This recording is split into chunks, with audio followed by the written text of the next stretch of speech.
শুভ সন্ধ্যা বন্ধুরা। আজ হলো 13 এপ্রিল সোমবার। আজকের সন্ধ্যার বরাক উপত্যকার শ্রীভূমি, করিমগঞ্জ, শিলচর, হাইলাকান্দি সহ আসামের বিশেষ বিশেষ খবরগুলি হলো: স্ত্রী ও ছেলেকে খুন করে আত্মহত্যার চেষ্টা শিক্ষকের। বিস্তারিত থাকবে প্রতিবেদনে। ভোটাধিকার কোনো মৌলিক নয়, বিধিবদ্ধ অধিকার, জানালো ভারতের শীর্ষ আদালতে সুপ্রিম কোর্ট। অসম বিধানসভা নির্বাচনে 90 থেকে 100টি আসন পাবে বিজেপির এনডিএ। হিমন্তের সুরে অতুল বরার মন্তব্য: টাকার লোভ দেখিয়ে 50 কোটি লুট। সপ্তাহে 10% সুদের লোভ দেখিয়ে 50 কোটি টাকা আত্মসাৎ, ধৃত শিলচরের ব্যবসায়ী। আমরা কোনো হুমকির কাছে মাথা নত করব না, জানিয়ে দিল ইরান। পাতারকান্দির বাজারচড়ায় অষ্টপ্রহর কীর্তনে উপস্থিত মন্ত্রী কৃষ্ণেন্দু পাল এবং প্রেমিকাকে পরকীয়ার সন্দেহে নৃশংসতা। গোপনাঙ্গে বোতল ঢুকালো প্রেমিক, চালালো নারকীয় নির্যাতন। তাহলে বিস্তারিত খবরে যাওয়ার আগে অবশ্য ভিডিওটিতে একটি লাইক দিয়ে চ্যানেলটি সাবস্ক্রাইব করে পাশের বেল আইকনটি বাজিয়ে রাখবেন এবং ফেসবুক পেজে দেখে থাকলে পেজটি ফলো করে ভিডিওটি শেয়ার করবেন, যাতে সঠিক খবরগুলি সবার কাছে পৌঁছাতে পারি। এবার শুনুন আজকের খবরের বিস্তারিত। প্রথম খবর, স্ত্রী ও ছেলেকে খুন করে আত্মহত্যার চেষ্টা শিক্ষকের। এক ভয়ঙ্কর কাণ্ড। সাত সকালে স্ত্রী ও ছেলেকে খুন করে আত্মহত্যার চেষ্টা এক ব্যক্তির। এই নৃশংস কর্মকাণ্ডটি ঘটিয়েছে ত্রিপুরার উদয়পুর এলাকায়। পুলিশ ঘটনাস্থলে পৌঁছে তদন্ত শুরু করেছে। অভিযুক্ত ব্যক্তি বটতলী স্কুলের বিজ্ঞান শিক্ষক।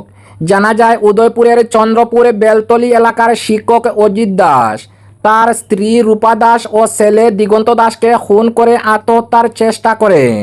স্থানীয়রা জানান, ভোরবেলায় হঠাৎ চিৎকার শুনে তারা ছুটে এলে ঘটনাস্থলে পৌঁছানোর আগেই পরিস্থিতি নিয়ন্ত্রণের বাইরে চলে যায়। পরে গুরুতর অবস্থায় অভিযুক্ত ব্যক্তিকে উদ্ধার করে গোমতী জেলা হাসপাতালে ভর্তি করা হয়।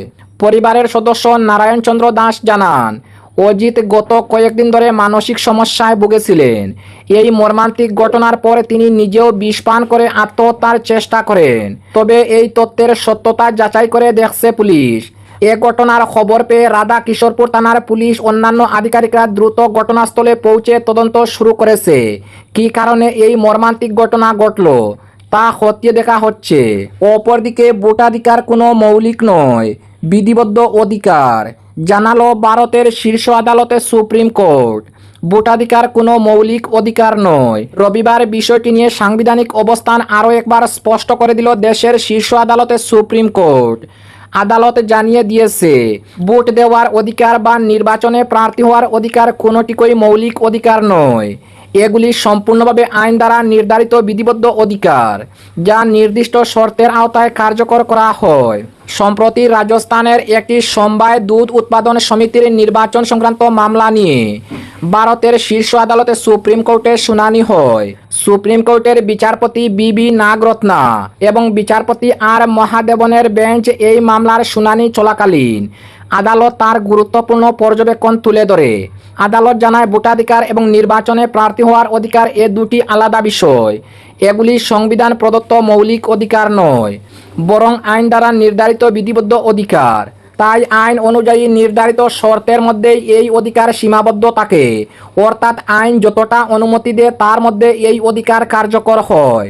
অপরদিকে অসম বিধানসভা নির্বাচনে 90 থেকে 100টি আসন পাবে বিজেপির এনডিএ। মুখ্যমন্ত্রী হিমন্তের সুরে অতুল বরার মন্তব্য: এবারের অসম বিধানসভা নির্বাচনে এনডিএ কতটি আসন পাবে তা নিয়ে মুখ্যমন্ত্রী হিমন্ত বিশ্ব শর্মা এবং অসম গণপরিষদ অর্থাৎ অগপের সভাপতি অতুল বরার স্পষ্ট মত পার্থক্য সামনে উঠে এসেছে।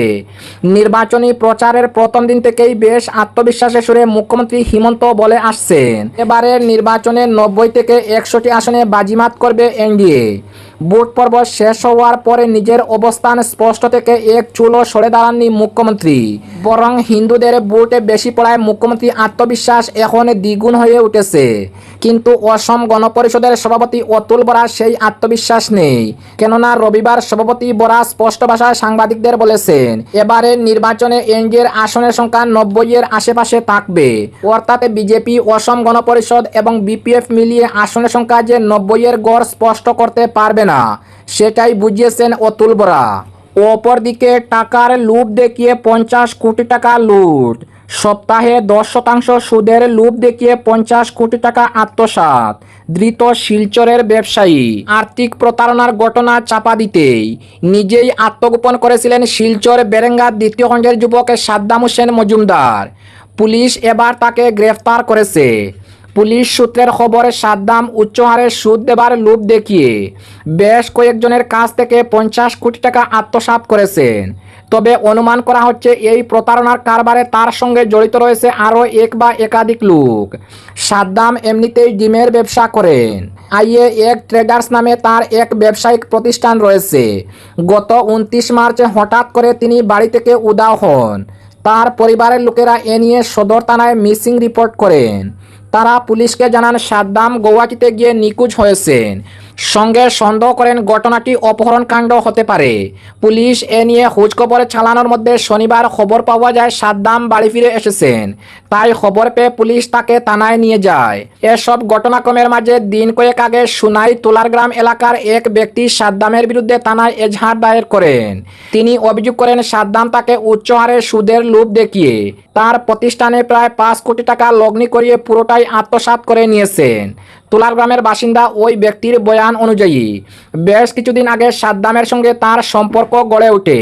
সাদ্দাম তাকে বলেন তার ডিমের ব্যবসা সহ অন্য বেশ কিছু ব্যবসা রয়েছে, সেসব ব্যবসায় প্রচুর লাভ, লগ্নি করলে এক সপ্তাহে 10% করে সুদ দেবেন।